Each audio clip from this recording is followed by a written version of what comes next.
Before I begin, I'd like to ask the audience if anyone here has been themselves or know anyone that has had a house fire or been robbed before, their house broken into and have anything stolen. Anyone here like that?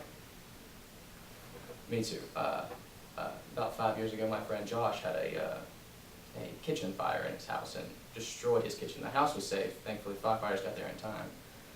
But he lost many irreplaceable things. He lost old family photos,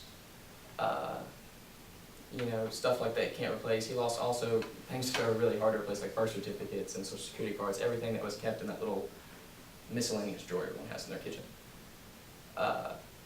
Well, a way to prevent that is a fireproof safe. And today that's what I'm here to talk to you about, is how to construct one cheaply yourself.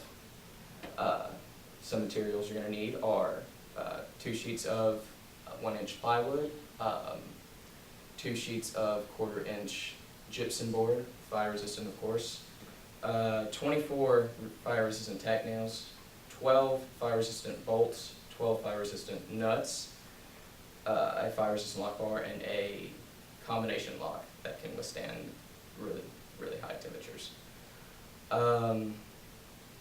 Next is the construction. The first step is to assemble a plywood box frame. When you're putting together the frame, keep in mind that the gypsum board will go both outside of the plywood frame and inside.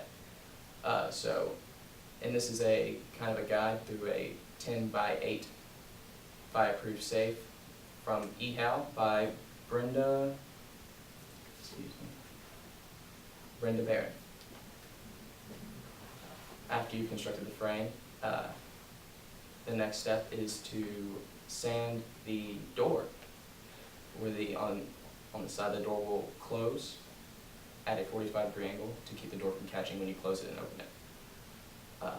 The next step is to use the nail tacks and tack it together really tightly.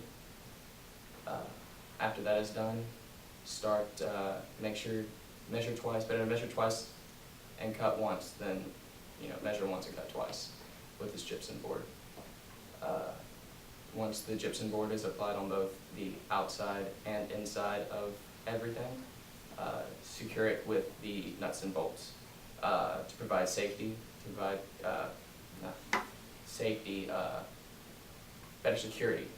It's better to have the nuts on the inside of the safe rather than the outside, as to someone just taking it apart from the outside. After that is done, make sure you take those two hinges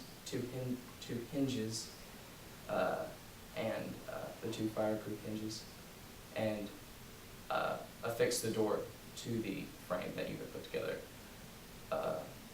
Make sure the bolt is away from where the door is shutting. So if the door is opening like this, make sure the bolt is on this side. Once that is in place, drill a hole in both the door and the safe for the lock bar. Then you may insert the lock bar, and remember to use those nuts and bolts on the inside of the safe. I want to reaffirm that. And once you have that done, you can use your combination lock and lock it. And that is how you construct a fireproof safe. You really can't predict when these things are going to happen. It's just always neat and nifty to have one to hide, really important personal stuff. Just money will do. All right, thank you everyone for coming.